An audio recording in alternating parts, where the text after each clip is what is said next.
Hello YouTubers, welcome to the signal box today. Thank you for joining me for a little quick video this morning, and I hope that you're all well and doing good. Don't forget to hit the old like and subscribe buttons, and we'll crack on with today's little video. So, do you remember the tale of this thing? Remember this? This was the Hornby, slightly retooled but not much, previous Airfix Fowler 4F Loco, re-released by Hornby. One or two things there that were slightly better, but not much. But anyway, remember the dastardly story of the dreaded Airfix fixing spray that I used, and it turned it into a nasty, ghostly, horrible colour, grey. The acrylic varnish stuff was what I was trying to say. The story about this, and I said that I wasn't sure what I was going to do with it. I was going to chuck it in the bin.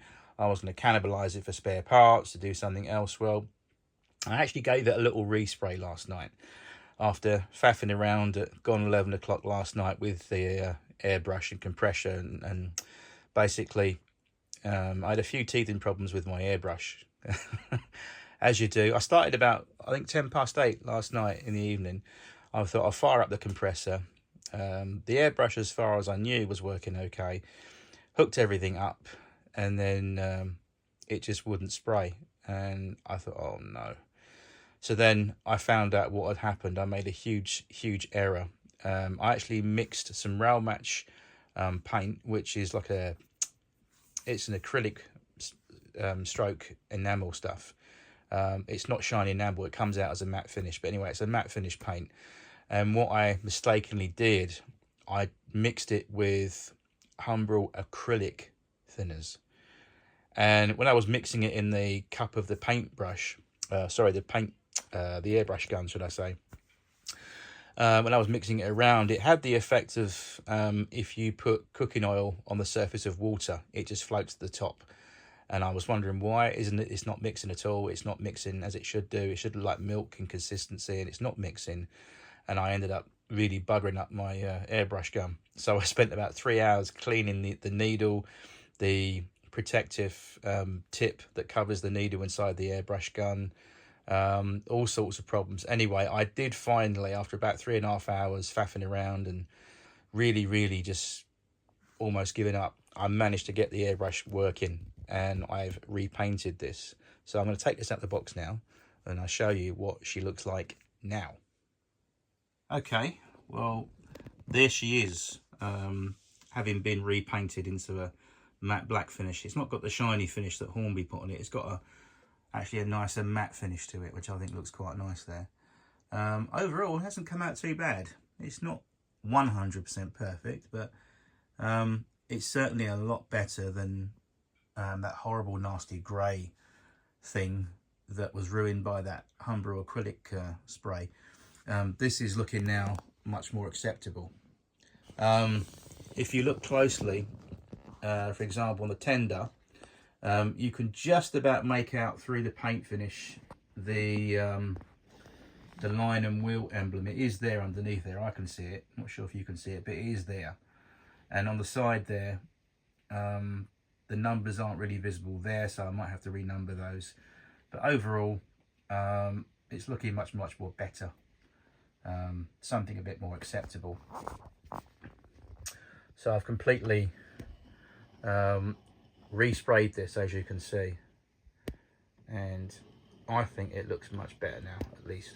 At least we've got something to work with, which is the idea I wanted to do last night, is just have something to work with. So turn it around to that side, and you can see there's the original running number 44341 still visible on the side of the cab, that side.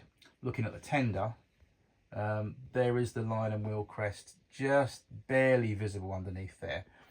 I can always get some more of those and put those on. I know the bottom there might need a bit of a respray, the tender chassis. A little bit too shiny, but it's passable. But on the whole, that's looking much better, I think. Yeah, I think that's passable.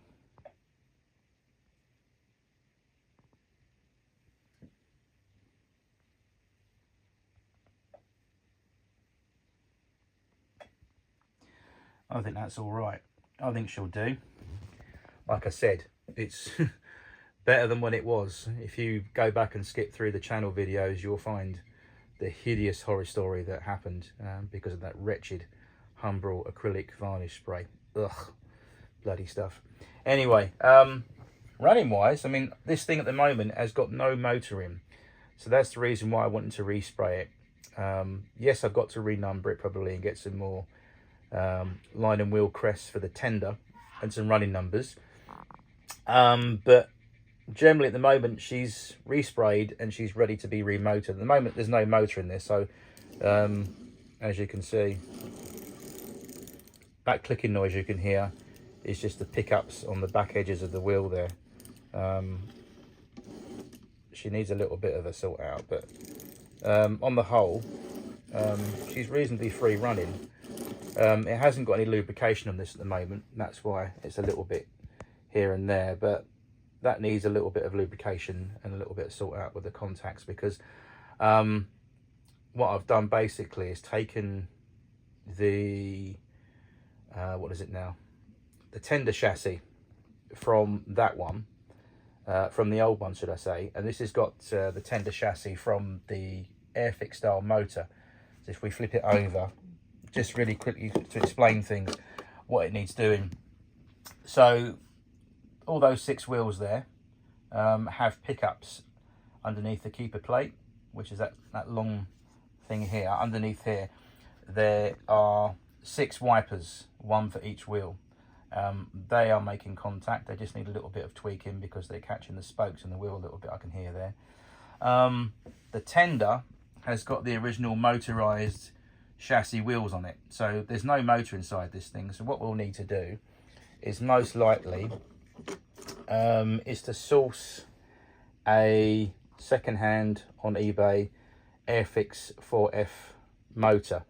I've seen one, and basically all it is just basically refitting that, adding some fine wires from the tender through up into the keeper plate inside, to the one to each pickup set, and we should in theory be good to go, and we'll have at least her running again. But that's a project maybe for the winter, but I just wanted to give you a quick update on the respray finish of this loco now, and she does look a bit more pleasing, a little bit more I think at the moment. There's still quite a lot to do on it, but at least it's got that horrible nasty grey foggy effect has gone.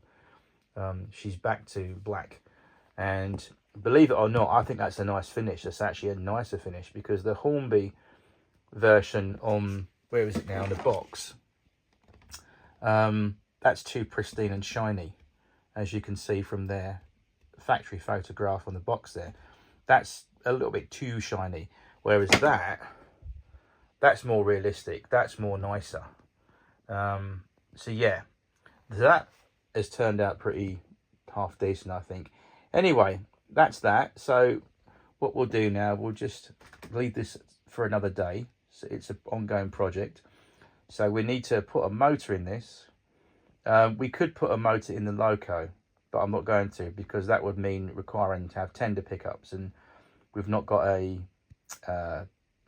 pickup system for the tender. But that's going to be where the motor is, unfortunately. It's back in the tender, but we can live with that.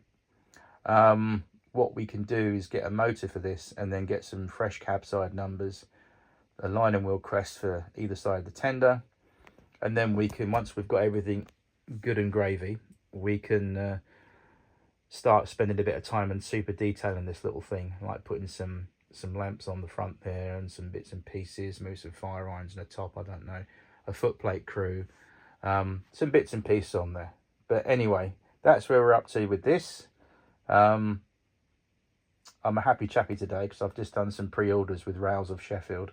I'm not going to spoil it what's coming, but that'll be for another video. In the meantime, I'll catch you soon in the next one. Thank you very much for watching. Have a great day and all the best. Talk to you soon. Bye bye.